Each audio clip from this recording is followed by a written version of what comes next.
porque agora a gente vai falar do grande jogo da noite. Vamos voltar para a Arena do Palmeiras, para São Paulo. Nossa dupla está lá pronta para participar aqui com a gente, Odinei, Vila, sejam bem-vindos novamente. E eu estava escutando o Vila falar que o primeiro tempo do Cruzeiro foi improvável e o do Palmeiras foi tão improvável quanto, né, o segundo tempo do Palmeiras. Mas o bom é que o jogo foi agradabilíssimo, um jogo com 6 gols e 2 equipes fortes. E o jogo em aberto, né, classificação em aberta para definir em Belo Horizonte. Exatamente, Roger. Mais uma vez, boa noite para você, ao Ricardo Rocha, também ao nosso Thiago Maranhão aí no Troca de Passes. Vila, primeiro tempo de 3-0, segundo tempo de 3-0, 3-3. Jogaço, hein, Vila? Jogaço. Um abraço a todos. Essa questão que o Roger lembrou, o improvável do primeiro tempo, o improvável do segundo tempo, as polêmicas, o lance de impedimento no gol do Palmeiras, ou um pênalti não marcado, no meu modo de entender, para o Borja também no segundo tempo.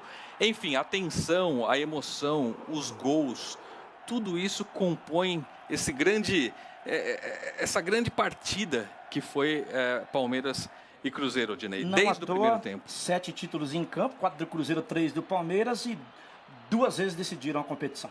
E a gente está acompanhando aí a edição dos nossos melhores momentos.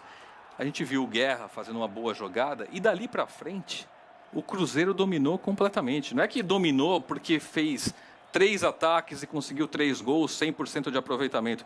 Defensivamente também, o Palmeiras não conseguiu chegar na área do Cruzeiro, praticamente não levou perigo. Eu até falava no finalzinho que é difícil a gente falar em perfeição, mas se ela existe, o Cruzeiro chegou muito perto no primeiro tempo. Esse segundo gol do time do Cruzeiro, sensacional. Já que o programa é troca de passes, Roger, foram 10 toques e o 11º, o gol do time do Cruzeiro. Fala, parceiro. Eu ia entrar nessa questão, né? Porque o Cruzeiro faz 3 gols de almanaque, né? 2 grandes contra-ataques, o primeiro e o terceiro, contra-ataques perfeitos. E o segundo gol, uma jogada de apoio, de aproximação, de jogadores triangulando, ultrapassagens e o último passe para o Robinho finalizar. São 3 gols de almanaque. O segundo gol que a gente fez até a numeração de trocas de passes na lateral do campo. Então, além da marcação do Palmeiras, você tem a marcação da linha lateral, que dificulta mais ainda esse tipo de jogada. Tudo bem que o Palmeiras ainda estava naquele momento tentando se recuperar do primeiro gol, o time um pouco perdido, mas o Cruzeiro, no primeiro tempo, controlou absurdamente a partida. Falamos do primeiro tempo, agora vamos falar do segundo tempo. Os uniformes são os mesmos, a arena é a mesma, o comentarista e o narrador, os repórteres também, mas o jogo foi muito diferente. O Cuca lado fez uma mesmo, alteração, né? e não poderia ser diferente. Também, é verdade. Também a mesma Bem lembrado. coisa. Mas o Cuca fez uma alteração, amigos, muito interessante. Ele colocou o Borja em campo, mas talvez não foi nem a entrada do Borja que tenha feito tanta diferença, embora tenha ajudado muito. Mas o deslocamento do Dudu, que passou o primeiro tempo todo aberto pelo lado, principalmente pelo lado esquerdo, como é o tradicional posicionamento dele, colocou o Dudu dentro da área, com aquela altura toda, brigando ali, e ele brigou muito. Aquela altura toda, 1,67. Pois é, foi uma alternativa muito bacana, funcionou muito bem, tanto é que o Dudu se destacou, foi o melhor jogador em campo. Você falou da alteração, né, da entrada do Borja, e o que você achou também da troca dos laterais do Palmeiras, né, no segundo tempo, ou já no primeiro tempo, né, porque ele coloca o Egídio no lugar do Fabiano, traz o Zé Roberto para o meio-campo e coloca o Tietê. São 2 laterais mais leves, né, que conseguem chegar mais à frente, tirando o Fabiano e o Zé Roberto, que tem mais dificuldade de dar esse apoio ao pessoal da frente. Isso alterou um pouquinho a maneira do Palmeiras jogar? Você sabe que no primeiro tempo, quando foi feita a alteração, não surtiu tanto efeito assim. O Palmeiras... É que no primeiro tempo, realmente, o domínio do Cruzeiro foi tão grande que o Palmeiras não se encontrou apesar da mudança. Mas você tem toda a razão. Deu uma leveza, uma chegada maior ao Palmeiras, que o time do Cuca, embora ele tenha feito a alteração na primeira etapa, ele só conseguiu utilizar, aproveitar dessa mudança efetivamente no segundo tempo. Pois é, muito interessante esse jogo, porque no Campeonato Brasileiro o Cruzeiro vem numa reação também, assim como o Palmeiras, que vem de 3 vitórias seguidas. O Campeonato da Copa do Brasil, uma outra competição de mata-mata. Primeiro tempo de Mano, o segundo tempo de Cuca.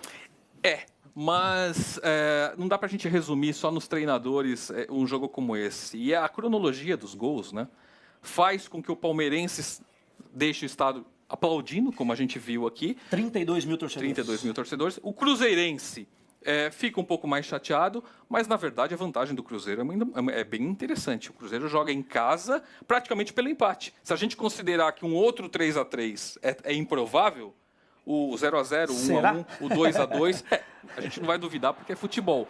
Mas o Cruzeiro entra no segundo jogo daqui praticamente um mês, com a vantagem de jogar em casa e praticamente com o empate a seu favor. Ricardo Rocha, o que Pois é Roger, Ricardo, grande jogo.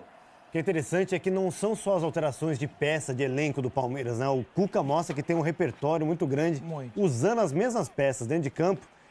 O Palmeiras terminou o primeiro tempo muito cabisbaixo, ainda teve a saída do Guerra lesionado, ou seja, o torcedor muito preocupado, houve algumas vaias no Palestra Itália na saída do primeiro tempo.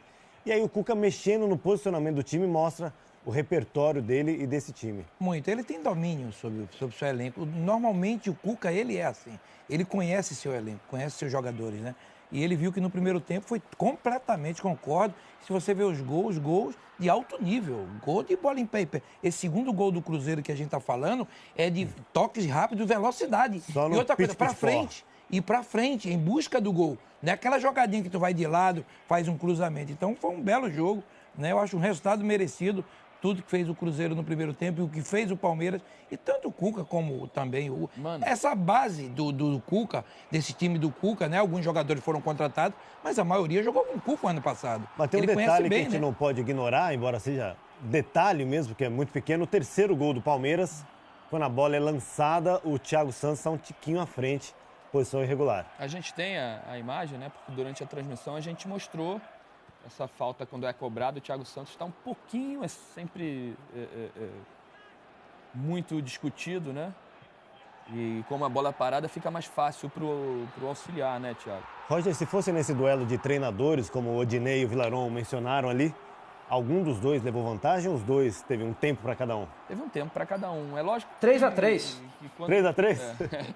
Quando o Mano sai na frente, tendo uma proposta de se defender e sair no contra-ataque logo no início, o Cruzeiro jogando fora de casa, tudo fica à mercê do Cruzeiro, né? Porque vai ter mais espaço, ele vai conseguir construir os outros contra-ataques com mais qualidade. A gente começava... E aí o Cuca vai ter que quebrar a cabeça, né? Para tentar quebrar a Cuca. Vislumbrar o que ele pode mexer na equipe para fazer a equipe crescer de produção. A gente conversava durante o jogo, queria a opinião também do Vila, do Odinei.